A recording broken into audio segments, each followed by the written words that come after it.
Bismillahirrahmanirrahim.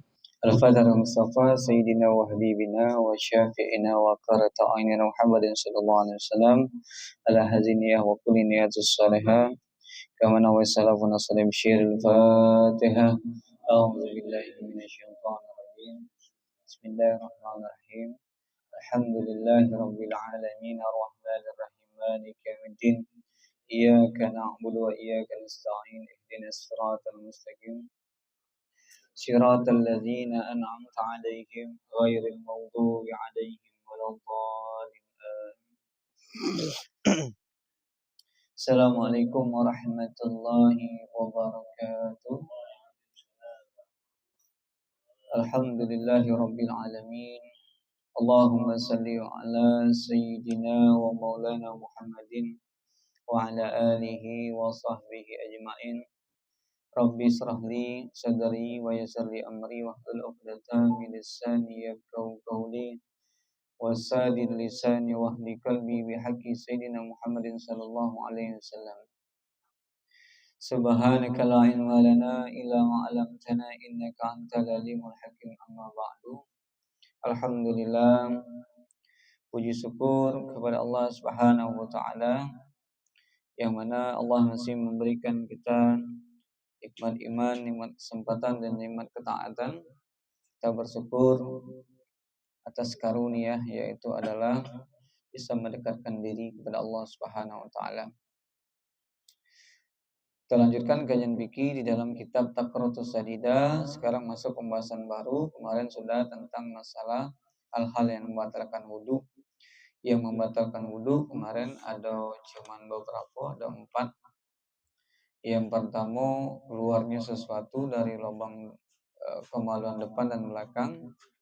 Yang kedua, yaitu hilangnya akal atau tidur yang dalam posisi tidak menempati bagian bokongnya ke lantai. Kemudian yang membatalkan wudu yang berikutnya yaitu adalah bersentuhan kulit lawan jenis yang bukan mahram. Dan yang terakhir, yang keempat adalah menyentuh bagian kubul dan dubul dengan telapak tangan. Maka kalau 4 ini terjadi setelah berwudu, maka wudunya batal. Ataupun kalau kita sudah wudu, kita makan, wudunya tidak batal. Cukup kumur-kumur deh. Sudah wudu, kemudian kita terkena najis, wudunya tidak batal, cukup disucikan najisnya. Maka sudah sholat, kemudian langsung sholat, boleh tidak? Boleh, karena dia sudah wudu, cukup dihilangkan najis. Nah, itu sedikit sudah kita jelaskan kemarin tentang masalah hal-hal yang membatalkan wudu. Sekarang masuk pembahasan baru, babul istinja.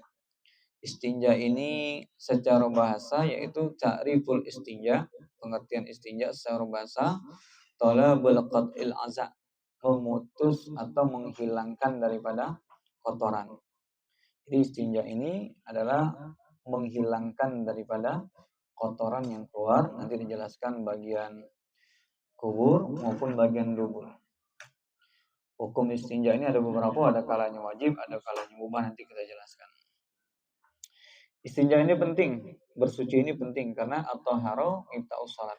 Kunci bersuci itu adalah salat. Salah satu syarat sahnya salat yaitu suci dari hadas kecil dan hadas besar. Bahkan Nabi mengatakan, ada satu hadis yang mengatakan tanzihu minal baul, bersucilah engkau dari air kencing. Fa inna amma, maka sesungguhnya azabil qabri minhu, kebanyakan azab kubur itu dari orang yang istinjanya tidak bersih. Banyak istinjanya tidak bersih. Artinya, maaf ketika dia buang air kecil masih menyisakan atau tidak dia disucikan dengan air. Nah, otomatis masih terkategori dia dalam keadaan najis atau hamalan najis, membuat najis. Kemudian dia berwudu dan sholat. Ini tidak sah sholatnya. Kenapa? Dia belum bersuci dan sholat bawa najis. Maka sholatnya tidak sah, bahkan membawa dosa. Kenapa? Sholatnya bawa najis. Jadi kebanyakan kata Nabi, sesungguhnya azab kubur itu fa inna ama azabil qabri minhu. Banyak azab kubur itu gara-gara orang istinjanya tidak bersih. Dulu ada satu kisah di dalam hadis juga, Nabi itu pernah melintasi kuburan. Kemudian Nabi berhenti.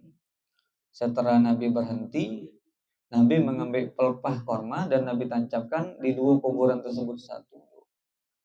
Kemudian sahabat bertanya, ya Rasulullah, mengapa engkau berhenti dan kenapa engkau tancapkan dua pelepah korma ini kepada dua kuburan tersebut? Kata Nabi, dua kuburan ini sedang disiksa, sedang kena azab. Sahabat bertanya, kenapa Rasulullah? Yang satu karena namimah. Namimah ini mengadu domba. Kalau ngomong dilebih dikurangi membuat kebencian. Itu namanya namimah. La dakhulul jannah, tidak akan masuk surga orang yang suka mengadu domba. Dan yang satu mengadu domba.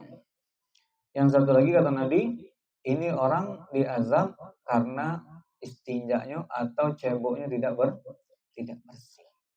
Kena azab kubur dia. Kenapa? Otomatis kalau tidak bersih, sholatnya tidak sah dan sholatnya bawa najis. Jadi penting, wajib kita mempelajari tentang ilmu istinja. Contohnya salah satu ketika kita kencing bagi laki-laki itu disunahkan jongkok, bertumpu kepada kaki kiri.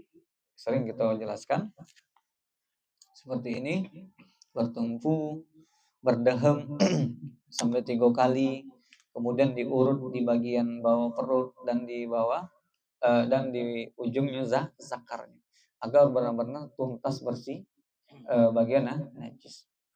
Takutnya apalagi kalau yang kencingnya cuma berdiri, ya ini sulit ini. Orang yang kencingnya berdiri itu tidak bisa sempurna ketika dia membuang air kencingnya atau najis tersebut. Kelas ini kalau kita seperti ini kan masih menyisakan. Tapi kalau kita seperti ini bakalan tumpah. Jadi kalau orang kencing berdiri, maaf, zakarnya kepalanya posisi seperti ini pasti. Nah, ini masih menyisakan tersisa di bagian sini. Ketika dia sudah itu dia masuk ke sempaknya akan keluar karena tadi menyisakan. Makanya orang yang kencing berdiri, maaf, itu sempaknya akan tercium bau aroma, bau pesing. Karena tidak ada tuntas ketika dia kencing dan menyisakan airnya keluarlah setetes dua tetes di bagian sempaknya. Nah otomatis sempaknya kena najis. Nah dia sholat bawa najis tidak sah. Nah, ini banyak kekeliruan. Jadi upayakan kencing itu dalam keadaan duduk terjongkok seperti tadi saya jelaskan tadi. Nah sunnah istinja itu ya jongkok, bertumpu sambil bertumpu kepada kaki kiri, berdehem 3 kali. Ini kan ada tekanan dan posisi kita kalau duduk ini maaf zakar akan bakalan kayak ini, bukan seperti ini. Kemudian diurut bagian bawah perut, ada tekanan sedikit, kemudian diurut bagian zakar dengan tangan kiri. Nah, baru dia istinja. Ini kan bersih jadi. Jadi disunahkan, sangat penting karena banyak azab kubur itu daripada orang yang istinja atau dia ceboknya tidak tuntas dan tidak bersih. Tanzihu minal baul kata Nabi, bersucilah engkau dari air kencing. Fa inna amma, maka sesungguhnya azabil qabri minhu, banyak azab kubur itu dari istinja yang tidak pernah bersih. Jadi penting, Islam itu memang agama yang mendetail sampai istinja pun ada tata cara kaifiahnya. Oke. Dulu ada satu kisah, ini kita pernah baca artikel di luar negeri. Jadi ada mahasiswa dari Indonesia, orang Muslim. Jadi dia sering laundry. Ketika tukang laundry ini, dia kan nyuci semua pakaian. Nah satu pakaian orang Muslim ini dia heran. Pakaian orang Muslim ini maaf tidak ada tercium bau pesing. Tidak ada tercium aroma sisa air kencing. Jadi heran dia. Sementara orang lain semuanya ketika dia menyuci sempak, laundrynya ada tercium bau yang tidak sedap. Bau atau sisa-sisa bau dari air kencing tersebut. Akhirnya dia bertanya, wahai pemuda, aku heran selama aku menyuci pakaianmu, wabil khusus pakaian dalam itu tidak pernah tercium bau yang tidak enak atau bau pesing atau bau sisa-sisa air kencing tersebut. Padahal itu bagian dalam. Ya saya seorang muslim, kami Islam, agama kami mengatur, mengajarkan istinja dengan benar secara agama, tata cara seperti ini, seperti ini. Saking detailnya berarti agama, terus akhirnya dapat hidayah masuk Islam. Jadi luar biasa, ini semua ajaran Nabi. Yang kelirunya itu kadang kita lihat ada sebagian tempat di masjid WC-nya berdiri kan, itu bagaimana tuh? Ketika ada istinja mencrot lagi, pantolan naiknya masuk lagi, itu kan pisau sedikit jaraknya. Ini keliru. Nah, terus maaf ceboknya gimana coba? Ceboknya gimana? Yang berdiri, yang WC-nya berdiri nempel ke dinding. Ya itu. Jadi istifadah atau manfaat daripada orang yang kencing dalam keadaan duduk atau dalam keadaan jongkok itu bermanfaat untuk dirinya sendiri. Kemudian ada lagi syarhul ta'rim, pengertian daripada istinja. Ada yang berkaitan dengan yang keluarnya sesuatu bagian mulut. Ini wajib dibersihkan. Seperti apa? Minal fami wal qawi, seperti muntah. Muntah itu najis. Jadi manusia itu semua bagian dalam ini najis. Kapan jadi najis? Ketika dia keluar. Lagi sholat, habis puasa nih makan bakwan, makan pempek banyak. Ketika dia rukuk keluar bakwan siko, ditelannya lagi batal. Nah, kalau sudah keluar bagian perut dia muntah, ketika dia muntah wajib dikumur-kumur, disucikan karena ini bagian jadi najis karena keluar dari isi perut. Itulah hinanya manusia, apa yang disombongkan kalau sudah mati semuanya jadi bau dan apa yang kita bawa ini semuanya kotoran di dalam perut ini najis. Jadi tidak perlu kita menjadikan diri kita orang yang sombong atau gimana. Jadi maka wajib membersihkan sisa muntahan bagian mulut. Ada misalnya dia muntah nih keluar, kan najis nih. Nah kalau kena kau pakainya tidak sah, karena keluarnya di perut. Kalau air ludah tidak, najis, cuman hobas kotor tapi belum tentu najis. Terkena nih air ludah di apa bagian baju, sah tidak sholat? Sah. Kalau dari bagian perut, seperti kalau dia tidur,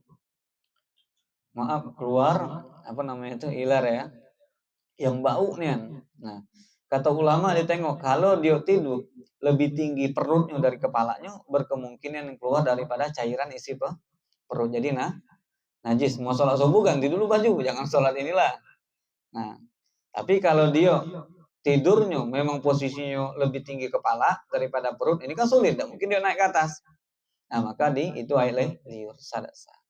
Jadi dilihat dengan posisi tidurnya kata ulama. Nah, maka kalau mulut terkena najis, maka wajib dia sucikan. Seperti orang yang dalam keadaan puasa dia muntah. Kalau tidak sengaja kan tidak batal. Yang batal itu muntah kalau puasa dia sengaja dicolok-coloknya sengaja. Atau sengaja nih, saya ini kalau nyium ini muntah, diciumnya muntah, batal. Berarti dia menyengajakan muntah. Ataupun dia tidak sengaja tiba-tiba muntah, tidak batal puasanya, cukup dia kumur-kumur. Nah, kenapa? Takutnya ada menyisakan bagian muntah tetelan batal. Kalau air udah murni tidak batal gitu telan. Tapi kalau bagian muntah yang keluar dari isi perut maka batal dan itu najis. Begitu juga kita diundang kawan, misalnya namanya Aseng.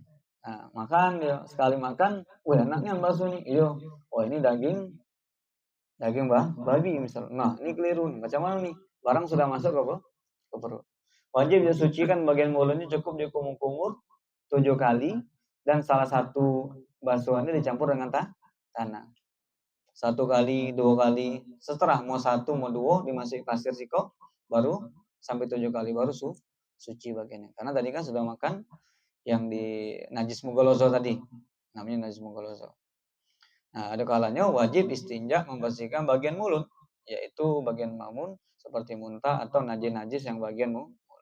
Kali ini tidak dinamakan istinja, tapi bukan nama istinja.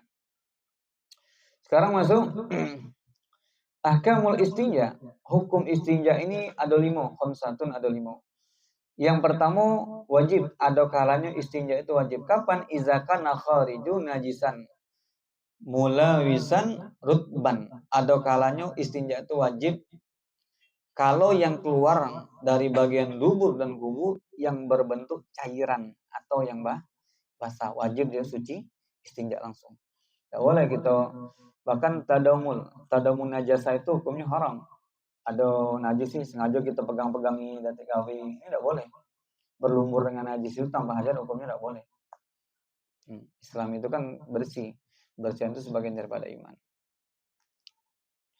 Yang kedua, ada kalanya mendubun izaka nakharija, apabila maaf yang keluar dari bagian dubur dan kuburnya najis, tapi sifatnya kering, tidak kotor. Maaf, lagi duduk-duduk, keluar ekal, kering lah. Nah, tidak ada cairan. Sunnah kalau jauh istinja, karena kering dan kering. Oke. Karena yang berefek jadi najis itu ketika salah satunya basah. Kering sama kering tidak berefek najis. Contoh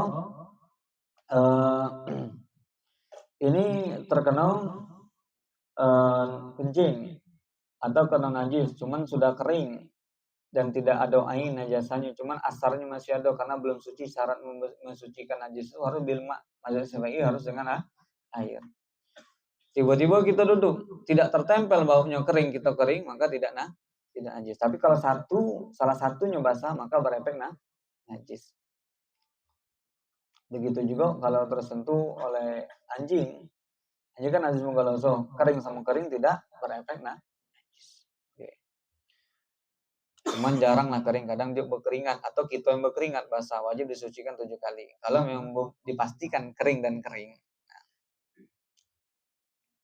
Kemudian ada kalanya mubahan istinja seperti minal araq yang keluar keringat, keluar dari, ada orang itu yang memang oper ketika dia mengeluarkan cairan keringannya dikit-dikit berkeringat, atau keluar keringat dari bagian tubuh dan kuburnya. Nah, kalau dia mau istinja hukumnya mubah nih, tidak sunnah, tidak wajib, mubah nih. Nah, oke. Yang keempat, ar-rabiu, ada kalanya istinja itu hukumnya makruh. Kapan? Ketika istinja habis keluar angin, atau bahasa kita kentut. Habis kentut dikit-dikit cebok, hukumnya makruh karena tidak dipinta. Bahkan menyusahkan diri sendiri. Habis keluar angin, bisa dulu cebok, kan menyusahkan diri. Kan angin yang keluar, bukan ada najis. Kecuali ketika dia sakit perut, ketika anginnya keluar, nebeng juga. Ada yang nebeng misalkan, baru wajib disuci istinja. Adapun jangan angin yang keluar mau dosa istinja, bahkan makruh hukumnya ketika istinja karena menyiksa diri. Karena yang keluar itu tidak ada ainnya, cuman angin rihin. Al-khamisu, yang kelima, ada kalanya istinja itu muharamun, hukumnya haram. Kapan? Haram tapi sah istinjanya. Istinja fi maghzum, seperti dia istinja dengan air yang digosok, air orang. Pas ingin cebok nih, air tak katik, diambilnya air orang tanpa izin. Istinjanya sah, tapi perbuatannya haram karena ngambil hak orang lain.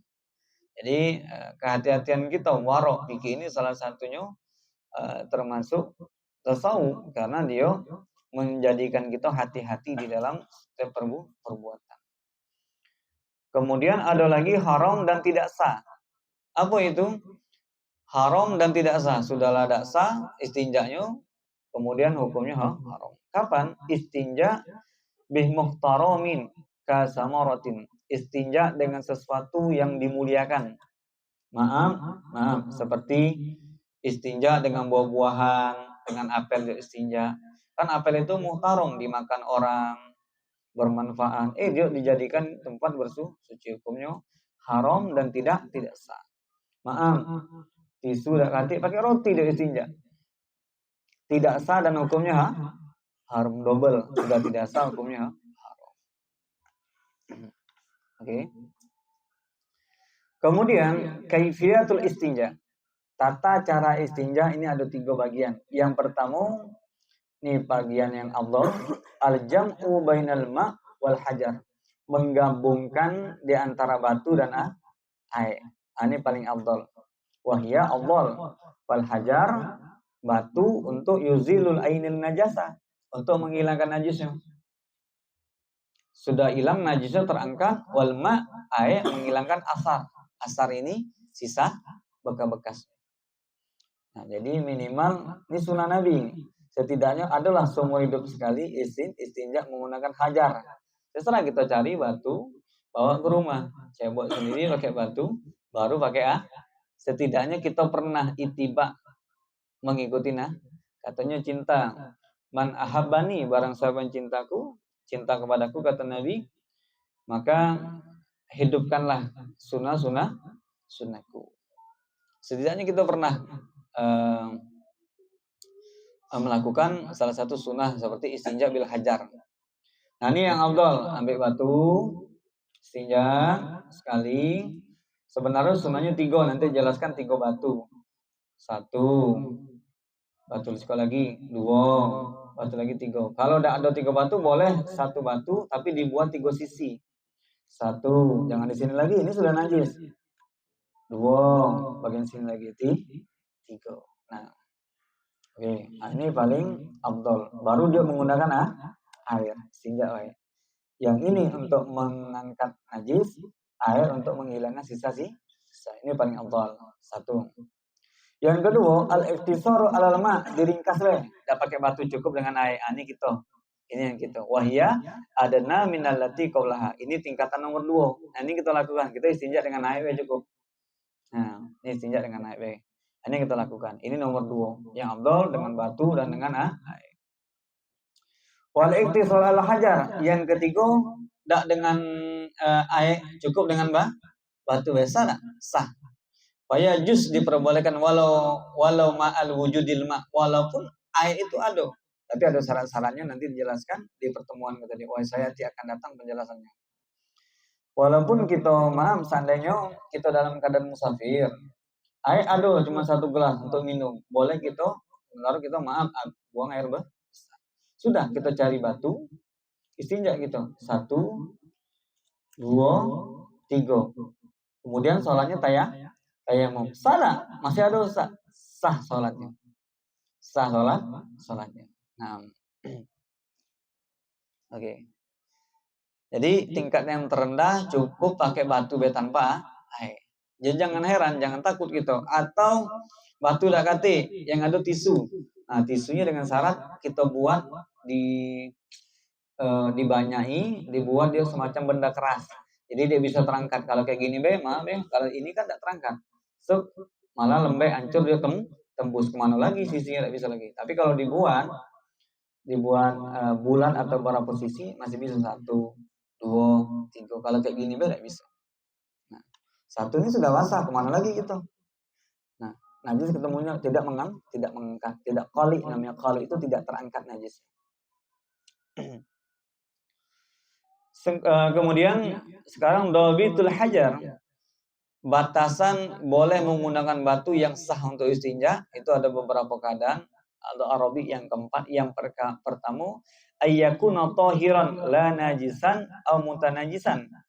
Harus hajar tersebut, batu tersebut harus suci. Tidak boleh kalau batu ini bekas dikencingi, itu sudah kering gitu istinja, tidak sah. Karena belum suci, ada najis. Atau muntah najis, tidak sah juga. Jadi batunya harus suci dulu. Harus suci. Jadi sebagian orang itu kadang dia musafir sudah siap-siap bawa batu. Dan seandainya kalau tidak ada air kan sudah siap-siap ada alat untuk istinja. Wallahu alam kalau itu ya. Mitos ada. Memang kalau Nabi memang ada riwayat Nabi itu kalau ketika Nabi buka lemari sambalnya tidak ada lauk, Nabi puasa. Kadang Nabi itu jarang makan, sehari tidak makan. Nabi menopang perutnya dengan batu.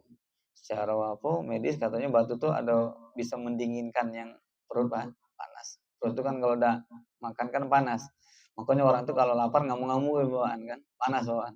Udah makan ngantuk. Itulah kacau. Kemudian ayakuna jamidan atau jamid itu keras, bendanya harus keras. Kalau lembek tidak boleh. Kayak tadi saya gambarkan, ini tidak bisa terangkat. Khalinya sulit, harus keras. Kalau mau pakai tisu dibuat bagian keras, dibuat semacam gempalan yang dia tidak, kalau kita tempelkan dia tidak ada meresap, tidak ada tembus bahasanya gitu. Jadi harus jamid keras. Fala yujziyu ma'iun kama in wardin. Tidak boleh kita istinja dengan cairan yang bukan air murni, air mutlak. Maaf, dia istinja dengan air mawar. Suci ya, tapi tidak mensucikan. Harus airnya mutlak. Ini air mutlak nih, san. Kalau air kopi, boleh tidak kita berwudu? Kan suci. Boleh. Suci tapi tidak bisa mensucikan. Kan kita minum boleh. Minum dulu ya. Contoh. Praktek langsung dah. Bismillah. Suci tak? Tapi tidak bisa mensucikan untuk wudu. Oke. Kemudian asal isu yang ketiga ayyakuna qalian. Benda yang untuk istinja harus bisa qali, bisa mengangkat seperti batu, bisa terangkat, atau tisu yang sudah digumpalkan tadi.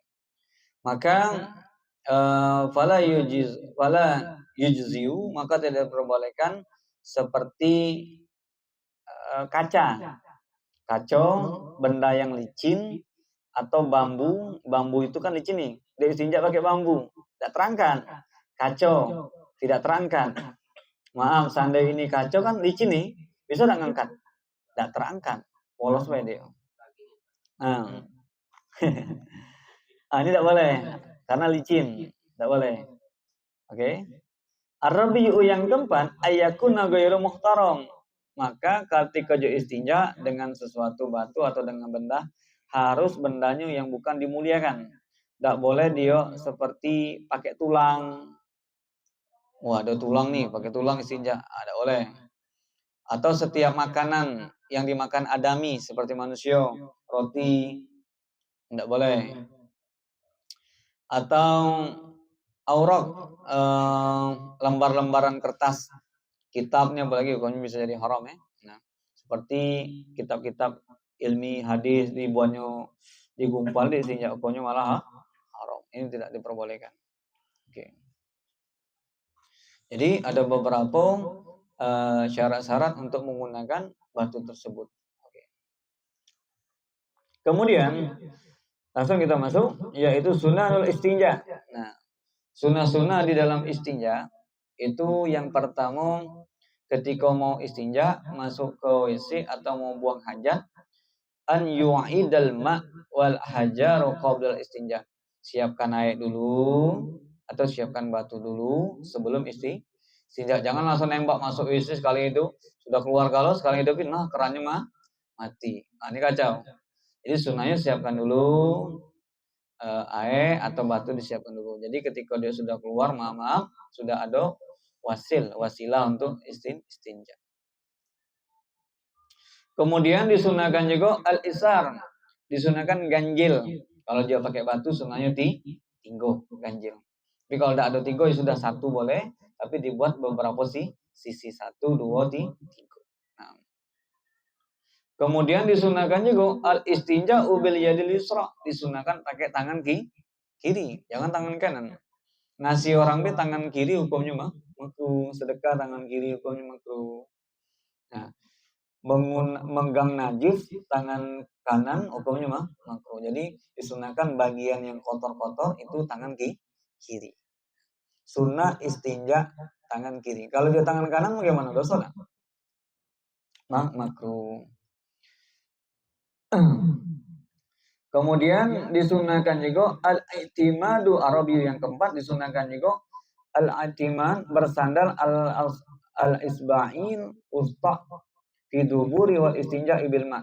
Disunahkan juga kalau dia istinja menggunakan air otomatis pakai tangan, maka disunahkan juga mendorongnya dengan usta, jari tengah nih. Maaf, ini bagian lubur disunahkan pakai bagian sini yang kiri. Coba. Bagian sini. Jangan yang kayak ini, jangan ini. Sunnahnya di usta, jari tengah. Untuk mendorongnya. I'timadu alal isba'i. Pakai bersandarkan jari yang tengah usta. Piduburi. Ketika dia istinja dengan air. Okay. Kemudian al-khamisu yang kelima ayya khuzal farjahu bainal isbaihi sababil musta. Kemudian disunahkan juga dia mengurut bagian farji dengan jarinya di antara jari ini dan jari tengah. Sunahkan pakai tangan kiri. Sunahkan diurut dengan tangan kiri. Ini bersihnya kalau gitu seperti ini. Sudahlah berdohem, ditekan sedikit bagian bawah perut, kemudian diurut di antara jari ini. Oke. Kemudian disunahkan juga takdimul ma lil kubul. Maaf kalau dia buang air besar, disunahkan siram air dulu, jangan tangan dulu. Wah, ini lumayan nih. Jadi rasanya baunya lumayan kalau tangan dulu baru jadi sunahnya siram air dulu, baru tangan. Jangan tangan dulu baru air. Ini keliru ya. Oke. Sunah-sunah istinja. Likai supaya la tanajasa, supaya najis tersebut yadahu asna'u dan kiyal tulubu, supaya bisa licin, supaya bisa benar-benar hilang dulu najisnya, baru dia ke tangan ada cairan. Oke. Kemudian disunahkan juga takdimul istinja, mendahului istinja alal wudu. Sunahnya istinja dulu baru wudu. Kalau dia wudu dulu, istinja dulu boleh tak? Wudunya batal lah kan, karena dia menyentuh kemaluan dan keluar sesuatu. Oke. Bisore tidak batal. Habis dia, contohnya gini. Maaf, dia habis buang air kecil dulu kita gambar. Buang air kecil. Belum istinja. Kemudian dia wudu. Setelah dia wudu, baru dia istinja. Sah langsung sholat dia, sudah sah.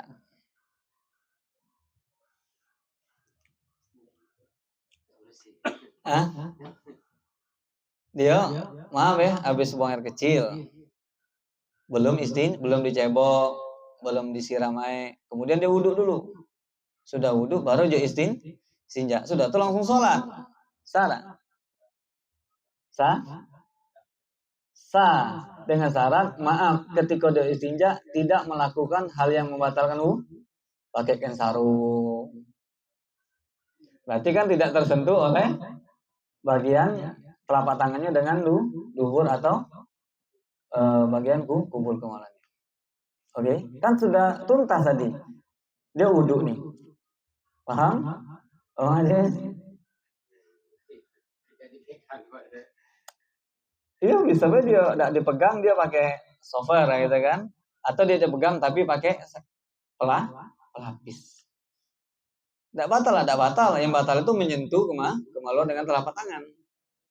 Kalau dia kencing istinja kan sudah, tinggal cebok lagi. Nah, sah. Jadi gini gambarnya seperti ini Bang Ajis. Dia kencing, sudah selesai nih, tapi belum suci. Kemudian dia berwudu. Wudu sempurna. Setelah berwudu baru dia, kalau sudah berwudu langsung sholat tidak boleh karena dia belum bersuci. Nah, berwudu lah dia, sudah berwudu baru dia istinja. Bersih kan? Sudah istinja. Tapi dengan syarat istinjanya tidak melakukan hal-hal perkara yang membatalkan. Ketika istinja maaf tidak keluar. Ketika istinja tidak menyentuh luhur dan kubur dengan telapak tangan.